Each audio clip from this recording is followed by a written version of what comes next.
Assalamualaikum warahmatullahi wabarakatuh. Saya Putri Apriliasari dari kelas 1B ingin membacakan sebuah pidato untuk memenuhi tugas bahasa Indonesia. Pidato Bapak Anies Baswedan dalam peringatan Hari Pendidikan Nasional 2015. Assalamualaikum warahmatullahi wabarakatuh. Di hari yang berbahagia ini, kehadirat Allah SWT, Tuhan yang Maha Pengasih, kita panjatkan puji dan syukur atas izin, rahmat, dan karunia-Nya. Kita semua berkesempatan untuk merayakan Hari Pendidikan Nasional ini. Di Hari Pendidikan ini, atas nama pemerintah, izinkan saya menyampaikan apresiasi pada semua pihak, pada semua pelaku pendidikan dimanapun berada, yang telah ambil peran aktif untuk mencerdaskan saudara sebangsa. Untuk para pendidik di semua jenjang yang telah bekerja keras membangkitkan potensi peserta didik untuk menjadi manusia berkarakter mulia, yang mampu meraih cita-cita dan menjadi pembelajar sepanjang hidup. Terimalah salam hormat dan apresiasi dari kita semua. Bapak, Ibu, dan hadirin yang mulia, Republik tercinta ini digagas oleh anak-anak muda terdidik dan tercerahkan. Pendidikan telah membukakan mata dan kesadaran mereka untuk membangun sebuah negeri bineka yang modern. Sebuah negara yang berakarkan adat dan budaya bangsa Nusantara, beralaskan semangat gotong royong, tapi tetap mengedepankan dan menumbuh kembangkan prinsip kesejajaran dan kesatuan sebagai sebuah negara modern. Pendidikan telah membukakan pintu wawasan, menyalakan cahaya pengetahuan, dan menguatkan pilar ketahanan moral. Persinggungan dengan pendidikanlah yang telah memungkinkan para perintis kemerdekaan untuk memiliki gagasan besar yang melampaui zamannya. Gagasan dan perjuangan yang membuat Indonesia dijadikan sebagai rujukan oleh bangsa-bangsa di Asia dan di Afrika. Dunia terpesona pada Indonesia, bukan saja karena keindahan alamnya, atau keramahan penduduknya, atau keagungan budayanya, tetapi juga karena deretan orang-orang terdidiknya yang berani mengusung ide-ide terobosan dengan ditopang pilar moral dan intelektual. Indonesia adalah negeri penuh berkah. Di tanah ini, setancapan ranting bisa tumbuh menjadi pohon yang rindang. Alam subur, laut melimpah, apalagi bila melihat mineral, minyak, gas, hutan, dan semua deretan kekayaan alam. Indonesia adalah wajah cerah khatulistiwa, namun kita semua harus sadar bahwa aset terbesar Indonesia bukan tambang, bukan gas, bukan minyak, bukan hutan, ataupun segala macam hasil bumi. Aset terbesar bangsa ini adalah manusia Indonesia. Tanggung jawab kita sekarang adalah mengembangkan kualitas manusia Indonesia. Manusia yang terdidik dan tercerahkan adalah kunci kemajuan bangsa. Jangan sesekali kita mengikuti jalan berpikir kaum kolonial di masa lalu. Fokus mereka, kaum kolonial itu adalah pada kekayaan alam saja dan tanpa peduli pada kualitas manusianya. Kaum kolonial memang datang untuk mengeruk dan menyedot isi bumi Nusantara, menguras hasil bumi Nusantara. Karena itu, mereka peduli dan tahu persis data kekayaan alam kita. Tetapi mereka tak pernah peduli dengan kualitas manusia di Nusantara. Kini kita sudah 70 tahun merdeka.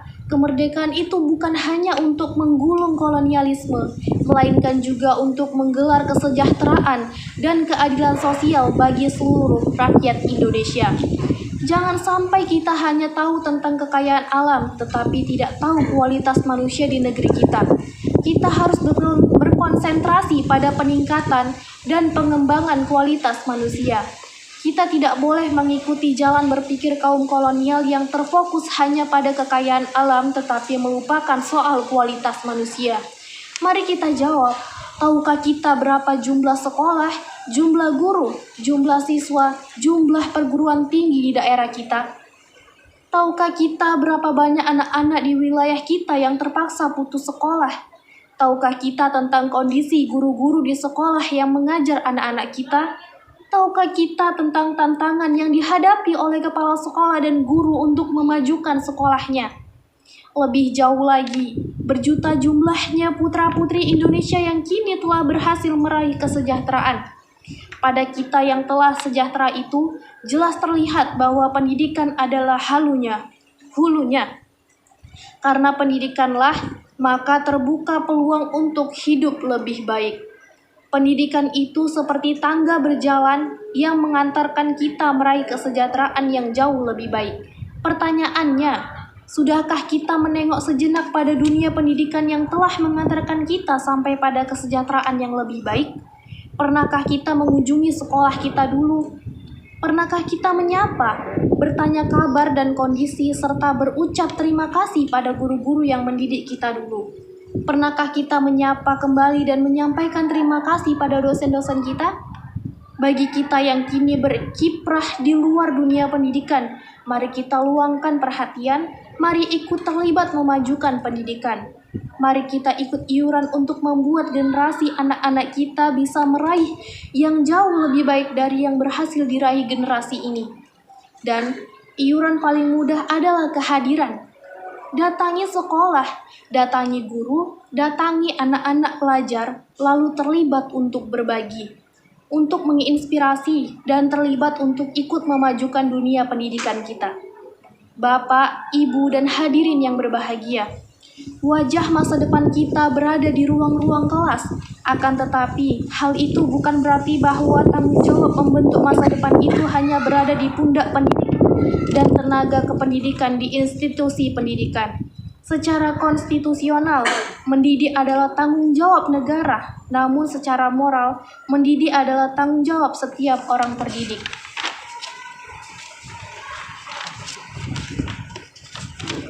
Mengembangkan kualitas manusia Indonesia harus dikerjakan sebagai sebuah gerakan bersama. Semua harus ikut peduli, bahu-membahu, saling sokong dan topang untuk memajukan kualitas manusia Indonesia lewat pendidikan. Oleh karena itu, Bapak, Ibu, dan hadirin sekalian, peringatan Hari Pendidikan Nasional tahun ini kita mengambil tema pendidikan sebagai gerakan pencerdasan dan penumbuhan generasi berkarakter Pancasila. Kata kunci dari tema tersebut adalah gerakan. Pendidikan harus dipandang sebagai ikhtiar kolektif seluruh bangsa. Karena itu, pendidikan tidak hanya dipandang sebagai sebuah program semata. Kita harus mengajak semua elemen masyarakat untuk terlibat. Kita mendorong pendidikan menjadi gerakan semesta, yaitu gerakan yang melibatkan seluruh elemen bangsa. Masyarakat merasa memiliki, pemerintahan memfasilitasi, dunia bisnis peduli, dan ormas atau LSM mengorganisasi. Berbeda dengan sekedar program yang perasaan memiliki atas kegiatan hanya terbatas pada para pelaksana program, sebuah gerakan justru ingin menumbuhkan rasa memiliki pada semua kalangan. Mari kita ajak semua pendidik untuk merasa peduli, untuk merasa memiliki atas problematika pendidikan agar semua bersedia menjadi bagian dari ikhtiar untuk menyelesaikan problematika itu.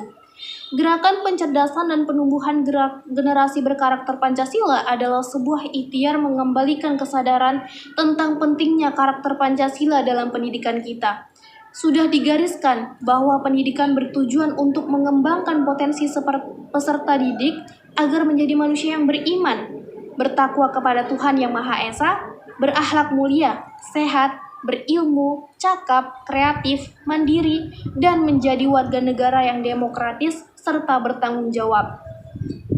Itulah karakter Pancasila yang menjadi tujuan pendidikan nasional kita. Menumbuh kembangkan potensi anak didik seperti itu memerlukan karakteristik pendidik dan suasana pendidikan yang tepat. Disinilah Bapak, Ibu, dan hadirin sekalian, peringatan Hari Pendidikan Nasional menjadi amat relevan untuk mengingatkan kembali tentang karakteristik pendidik dan suasana pendidikan. Peringatan Hari Pendidikan tak bisa lepas dari sosok Ki Hajar Dewantara yang pada tanggal 2 Mei adalah hari kelahiran Bapak Pendidikan Indonesia itu. Ki Hajar Dewantara menyebut sekolah dengan istilah taman. Taman adalah tempat belajar yang menyenangkan. Anak datang ke taman dengan senang hati, berada di taman juga dengan senang hati, dan pada saat harus meninggalkan taman maka anak akan merasa berat hati. Pertanyaannya, Sudahkah sekolah kita menjadi seperti taman? Sudahkah sekolah kita menjadi tempat belajar yang menyenangkan? Sekolah menyenangkan memiliki berbagai karakter, di antaranya adalah sekolah yang melibatkan semua komponennya, baik guru, orang tua, siswa dalam proses belajarnya. Sekolah yang pembelajarannya relevan dengan kehidupan, sekolah yang pembelajarannya memiliki ragam pilihan dan tantangan, di mana individu diberikan pilihan dan tantangan sesuai dengan tingkatannya. Sekolah yang pembelajarannya memberikan makna jangka panjang bagi peserta didiknya. Di Hari Pendidikan Nasional ini, mari kita kembalikan semangat dan konsep Ki Hajar Dewantara bahwa sekolah harus menjadi tempat belajar yang menyenangkan. Sebuah wahana belajar yang membuat para pendidik merasakan mendidik sebagai sebuah kebahagiaan. Sebuah wahana belajar yang membuat para peserta didik merasakan belajar sebagai sebuah kebahagiaan. Pendidikan sebagai sebuah kegembiraan. Pendidikan yang menumbuh kembangkan potensi peserta didik agar menjadi insan berkarakter Pancasila. Ikhtiar besar kita untuk pendidikan ini hanya akan bisa terwujud bila kita semua terus bekerja keras dan makin membuka lebar-lebar partisipasi masyarakat untuk terlibat aktif dalam pendidikan.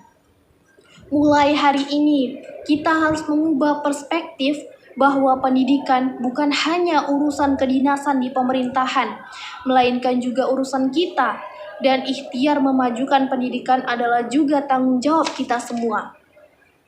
Mari kita teruskan kerja keras, kerja bersama, dan kerja sama ini. Semoga Allah Subhanahu wa Ta'ala, Tuhan yang Maha Kuasa, selalu membimbing kita agar dapat meraih dan melampaui cita-cita bangsa yang kita tercinta. Selamat Hari Pendidikan Nasional, jayalah Indonesia. Wassalamualaikum warahmatullahi wabarakatuh.